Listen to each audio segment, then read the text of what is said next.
अरे काय झालं पिल्लू, एवढ्या घाई गडबडीत कशाला बोलवलं मला? मी माझे सगळे काम धंदे सोडून तुझी केव्हापासून वाट पाहत आहो. ह्यावाला 4 तारखेला माझ्या घरच्यांनी माझं लग्न जोडलंय यार, आणि तू 4 तारखेला येऊन मला मंडपातून नाही घेऊन गेलास तर मी माझा जीव देईन, पहिलेच सांगत आहो. अरे यार, पण तुझ्या घरचे लोक असे कसे करू शकते? तू फक्त माझी आहे, तुला मी दुसऱ्यासोबत लग्न करूच देणार नाही. म्हणून म्हणत आहो पिल्लू, मी पण तुझ्याशिवाय नाही राहू शकत. तू प्लीज 4 तारखेला ये आणि मला घेऊन जा. 4 तारीख शनिवार आहे ना?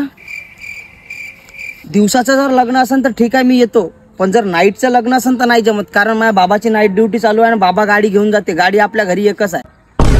भिकार चोट, तू मला परवण्यासाठी गाडी नाही आणू शकेस आणि मी तुझ्यासाठी त्या सरकारी नोकरीवाल्याला सोडून यायला तयार झालो. अरे यार, मी तरी काय करू? गाडी आपल्या घरी एकच आहे ना.